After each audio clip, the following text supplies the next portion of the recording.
She likes to be cuddled that way. I mean, I get the And that's impression fine. that she likes... Yeah, Well, why would that change when you're at school if you're trying to tickle a kid to make them laugh? Every parent knows, Right. like, you don't just tickle the shoulder. You're running yourself, you're burning a candle at two ends. Child predators who took advantage of their authority. These predators took advantage of their authority and inappropriately touched kids when no one was around. In this video, the monsters, Julio Soto and Terry McFadden, reveal the details of their horrible actions in the interrogation room. Julio Soto. Multiple students who said that they've heard and seen you gesture toward other students making comments about their bodies. Oh my. This is Julio Soto, a teacher at Castle Creek Elementary. In March 2019, his female student under 12 years old told her friends what he had done to her. Together, the friends take the matter to the school officials, and Soto will be arrested on charges of molesting a child. The young girl said that Soto asked her to come and fix her test while she was attending her physical education class. The girl had sprained her arm a month ago, and Soto was supposed to be teaching her in the afternoon. He took the girl upstairs and covered the door with privacy paper. Soon after, Soto touched the girl repeatedly and told her that he was playfully finding her tickle points. Right after the arrest, the concerned parents got a phone call from Castle Creek Elementary. I wanted to make you aware that one of our teachers has been placed on administrative leave for inappropriate conduct. I can't discuss employee matters. I can tell you when there is any claim of wrongdoing, the district conducts a thorough internal investigation. This is what Soto has to say to the police. You say you normally take 3 to 4 kids. What happened this time? This time it was just her. You know, she was asking me because she goes, I was concerned about Friday because you're going to meet my mommy and all this stuff. And I said, okay, I wasn't even thinking. Why? What do you mean why? Well, if you're going to take a female student to your classroom, you didn't think to let me just grab another. And honestly, I just wanted to get her work done. The stuttering and elaborate hand gestures depict how Soto desperately needs the officer to understand his story. So far, his body language appears to be desperate. Then Soto tries to explain the seating arrangement when the student was alone with him. That's farther point. Okay. But she's facing me, so that way if she calls me, it's like I can look up at her without walking over because I'm doing my grades on my computer. While she was sitting at the U-shaped or kidney table, did you walk over to check on her? And not until she said something about her wrist or her arm.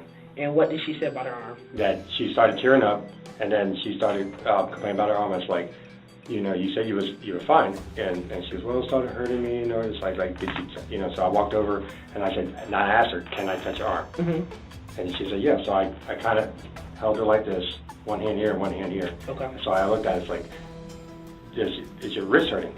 Okay. And she goes, no, it's not my wrist. I said, so I pointed like this.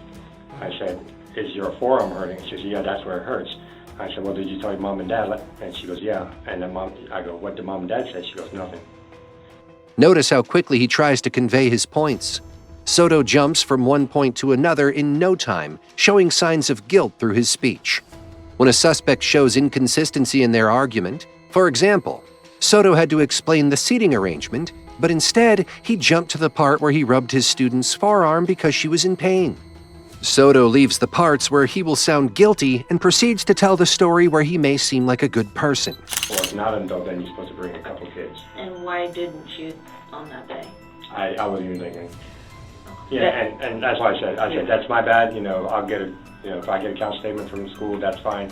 All I do was I knew she parents were coming, I just wanted her to get this stuff done, and then that was it.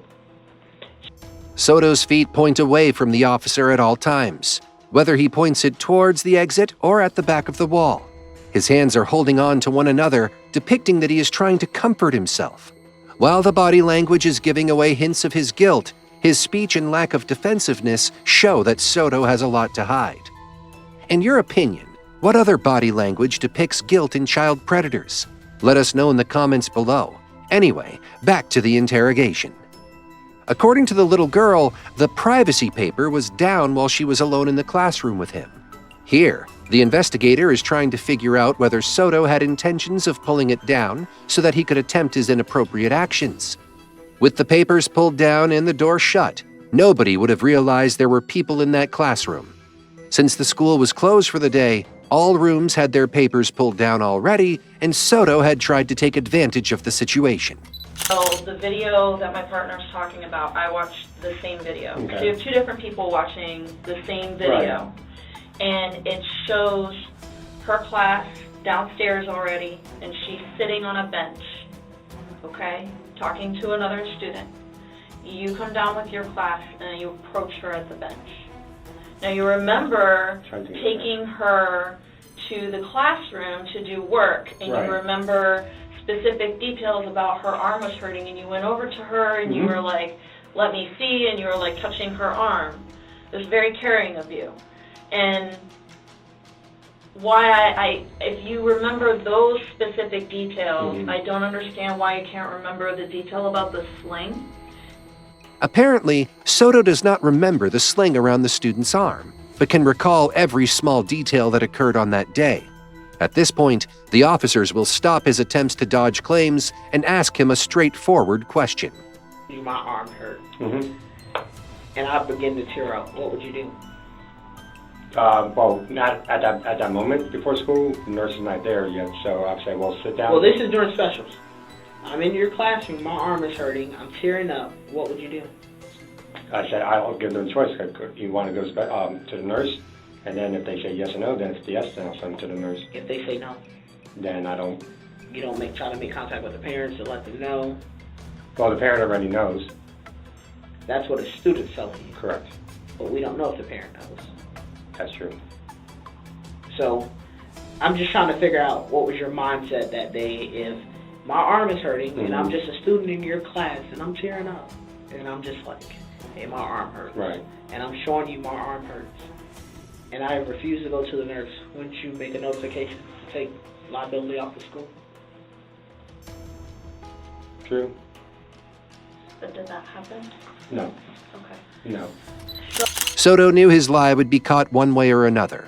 Still, he held on to his weak statements until the officer made him realize the discrepancy in his argument.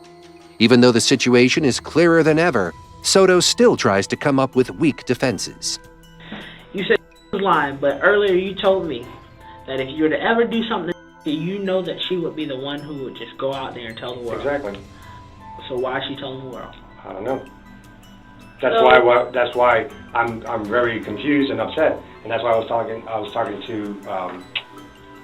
But she was one of the kids that said that you were one of her favorite teachers. She literally said that you're her favorite teacher in the whole wide world, and she has so much fun in your class. I try to. Surprisingly, Soto tells the officers that if he had ever thought of attempting molestation, he wouldn't do it to the student in question. The reason to him is very simple, yet very disturbing to the world. Soto claims that since the student is outspoken and would tell the authorities immediately, he wouldn't think of attempting something with her. And to him, this argument seems legitimate enough to go in his favor. Then are her grades plummeting after February 13th? We have your grade book. Right. And her grades, she went from an A student, I mean high marks in your class. She was doing extremely well. And then, as strange as it is, right after this February 13th, this Wednesday, this specific date that we're focused so hard on right now, we've been talking about for the last, I don't know, hour, why are her grades plummeting? I don't know. I mean, 60s. I mean, like, she's doing terribly now in your class. class. That's why we had to talk with the parents, with the 504. But the 504 talk happened on a Friday. Correct, yes. Long before her grades started plummeting. She got hurt on Monday. So her arm could not have been in a sling the week before. I'm telling you what we know. Right. Before we get to this... Soto does not have any answer to the officer's questions. Although he keeps repeating that he did not touch his student, the evidence is pretty hefty against him. With all the walls shutting closer to him, Soto decides to give up defending himself. Before you watch the next footage, comment down your thoughts on why this monster gave up defending himself. You told us earlier that you couldn't do anything because you would tell the whole world. Right, and I wouldn't. if I'm that type of person wanted to excuse my language, cock a heel or something like that or whatever, touch a student, why would I do it to a student, to a student that I know would tell everybody? Because you've done it before and she hasn't. And you have the capability, the opportunity, and the intent. Right.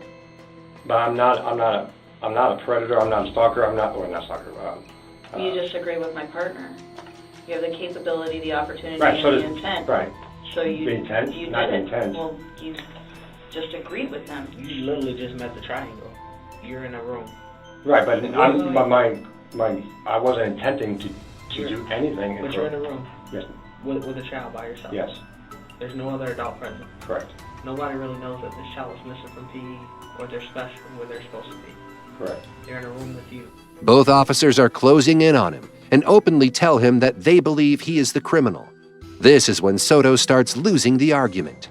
He can sense that he is no longer believed, so his words stop forming properly and he stutters all the way from this point onwards. Now the officers will completely drop the friendly approach and tell Soto what they think is wrong with him.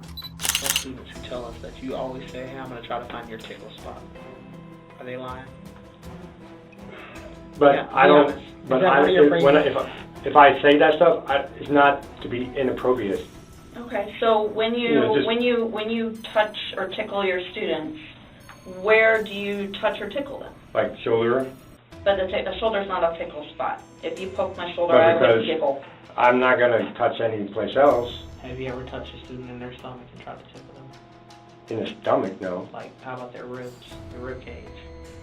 No. Now we're running into another problem because the students that are saying that you have tickled them but you haven't touched them in any other inappropriate place are saying that you tickled their ribs. So Again, that could have been like what you said earlier. They could have turned. I don't know. I don't remember those particular moments. They could have turned. They could have. I don't know. you have kids. Yes, How many? 3. When you tickle a kid, do you tickle them on the shoulder? No, I took it on the arm. Okay, well, why would that change when you're at school if you're trying to tickle a kid to make them laugh? Every parent knows, Right, like, we don't just tickle the shoulder. The officer's laugh here shows her frustration. Both detectives know the suspect in front of them is undoubtedly a criminal.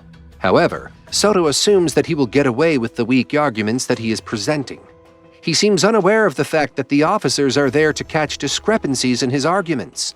Nevertheless, he attempts to project his lies on them, not realizing that it only adds to the officer's frustration. I don't know. We didn't Because- call you any of that. But I feel like it because those kids, boy or girl, doesn't matter. My daughter's almost the same age, just a little bit older. I wouldn't want anybody to touch my daughter the same way too. Sure. I'm not trying to do anything inappropriate or to get me in trouble on purpose or anything like that. How would you feel if somebody tickled your daughter? I know. Notice how Soto is slowly realizing how deep in trouble he is right now. He is not making eye contact with both officers. His head is down, and he finds difficulty in making his point. From being calm and confident to showing signs of guilt, this hours-long interrogation will soon end with a shocking revelation. Mr. Soto is making comments about my body. Mr. Soto is saying that I have a nice butt. More than one student said that. Not just one. And more than one student heard it.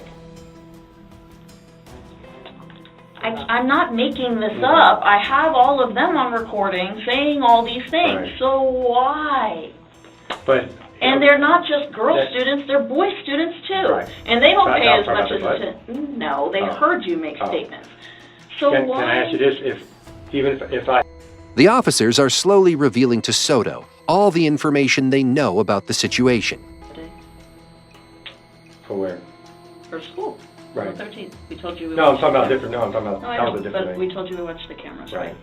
So we watched all of them. Okay. And are you aware that there are cameras in your classroom? Yes, You are aware of the cameras in your classroom. that's what I was told. Why are the cameras showing me what you're telling me? No. You Help don't me. know? If the camera is in your classroom and it's showing us what she told us, how don't you know? Why can't you explain that to me? I don't know. Well, help me. Sorry, I didn't say him again. Okay, help me. Why is the camera showing these things? Help me. I don't know. You have to know either you did it or you didn't, and the camera Yeah. shows you did it. The arm. So tell me what happened, why you did it. Tell me why. I know it happened. I know it did. I watched it. Why? Was it an accident? No, nothing's, I mean, I don't do anything It for wasn't an accident. to touch her. Yeah. If like I said, Soto has realized that he has made a very grave mistake talking to the police officers. Now that he knows that cameras were enough evidence against him, he will ask for a lawyer. go on. We all fall short of the limit. Tell us. Can I have my lawyer? I'm not saying Julio Soto will be charged with 1 count of lewd or lascivious behavior and 1 charge of molestation of a minor. He requested for a leave to be deployed in the military overseas, but a judge denied his request. Terry McFadden. On the 4th of August in 2019, 70-year-old Terry McFadden, co-owner of a daycare with his wife Carol, was brought into the interrogation room after a serious complaint. 2 sisters, one aged 4 years and the other 6 years, complained to their parents about a nanny at daycare who inappropriately touched them. After a thorough analysis, police reached the conclusion that it was the owner of the daycare himself. All they need now is Terry's statement accepting his heinous crime. How would you describe your day-to-day interaction with the children? I mean, is it your wife? She's the one who's interacting with the children, and are you separate, or do you help? I know you said you helped out, but I mean, in what way?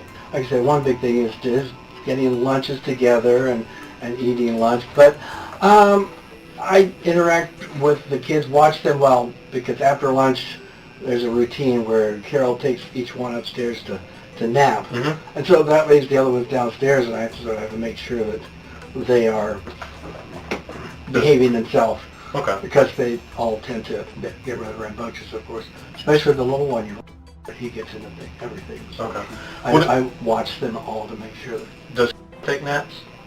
She doesn't go upstairs and take naps. She lays down on the couch sometimes. We try to get her to lay down on the couch. She doesn't want to go upstairs, which is fine. She figures she's older. She's the oldest of the group now. Okay. And so she lays down and watches TV. Okay. At this point in the interrogation, please note that Terry has the right to remain silent or walk out of the interrogation room since the police do not have any physical evidence against him, nor is he arrested. Knowing that the police have just brought him to talk, Terry is rather calm and confident as he explains how his wife trusts him with the children. However, his peace won't last much longer. Do you have any idea what this is about? What any type of allegation there would be that we would be here needing to talk to you? I'd rather you tell me. Do you have an idea though? I don't know. Okay. I don't know. Okay. I'm guessing it's complaint from the Lupivas, perhaps. Okay. No, what the nature of the complaint would be? Do you have any nature of idea the that something complaint. happened that you remember or anything like that? Do you know?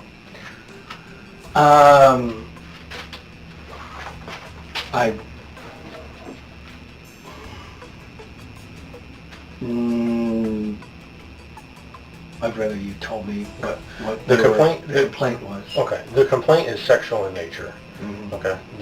I can tell that. Did you expect me to say that? Because it kind of seemed like it. This is time to get it all out there. Just tell us what happened so we can follow up accordingly. Okay. Okay. Can you tell us what happened? Right after building rapport with him, the police immediately jump to the point of the concern. Terry's body language shifts from open and confident to closed and fearful. He is constantly rubbing his hands with each other, taking gaps in between phrases, and his facial expressions now appear stressed. Not long after he is asked about the complaint, Terry unveils his mask. Underneath the guise of a lovable nanny hides a horrible predator who assaults children entrusted to him. When Jen came up in to pick up, she was naked from the waist down, which she ripped. she had just taken off her pants, which again, kids that age sometimes do. And then she started running around naked, so we found her underwear over here and her pants over there, and her mom put them back on her. So she saw her running around naked. Before that, we had been sitting on the couch, and she had been climbing all over me, just as like, well, a game that she climbed up behind me and then went over, just rolled over, like gymnastics kind of a thing, and onto the floor, and then rolled over, and we'll do that again. Just it was also Friday before that, but we did that for a bunch of times. I was just sort of sitting there going, oh, we stop, and then suddenly she pulled her pants down and did that. So, come on, put your pants back on. So, put the pants back on, and then suddenly, she took them off all together. Notice how Terry takes a big gasp in between the explanations. He is trying to articulate a lie appropriately so that the officer gets to see his side of the picture. Seconds later, his mind stops supporting what his tongue has to say. That game, I got up and walked around, but I know it was about that time that her mom came. Okay. I don't think her mom saw us playing that game, I hope. Terry blurts out, "I hope that the mother did not see us playing like that." What he thinks is a random statement will prove to be very useful to the officers. Knowing that Terry usually does not work in the daycare, but only helps out his wife occasionally, gives us an understanding that the parents might not know exactly what goes on behind their backs. When you guys, when she was climbing all over you, was she clothed, fully clothed? Most of the times until she pulled her pants down and went over me, and I realized, I saw, she was, they were down to here. And so then pulled back up, and then she did it again, and then she did it again, and when she was running around after that, she pulled her pants all the way down, took them off, and then just started, I said, okay, no. So then she started running around the house that way for a few minutes. I got up the computer, and I went over to her and watched her, and there she was without pants on. Where was your wife at during all this? Was she with the other kids?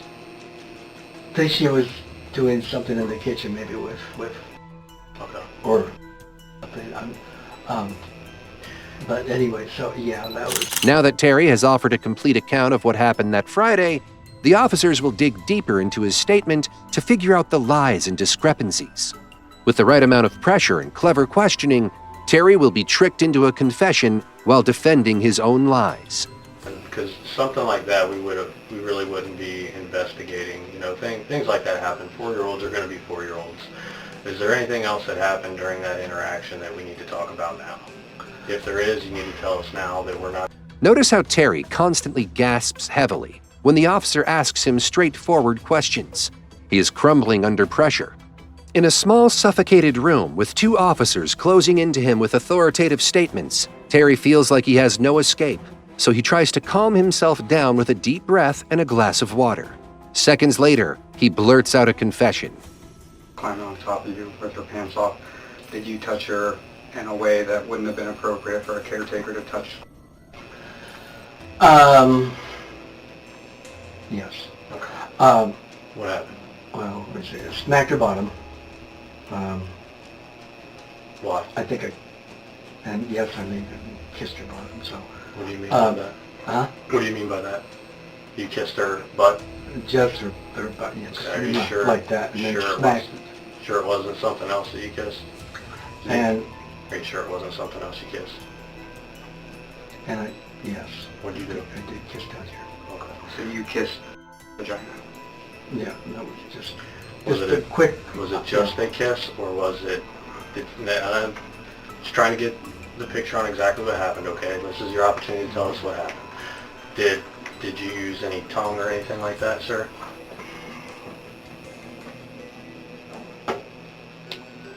And just so you're aware to put you out of comfort, we investigate these often. I know it can be embarrassing, it can be tough to talk about, but just know that this isn't one we've heard way worse. This was just half of Terry's confession. When he stops speaking, the officer immediately takes control and tries to calm him down. Now, the reason is to not make him comfortable, but to appear friendly and understanding to get out the explicit details of the crime. If Terry explains his own acts of molestation, a case against him would be inevitable in court. Did you use your tongue? Just embarrassing to say. Yes. Okay. How long did this encounter last? Oh, just seconds. If you had to guess, 5, 10?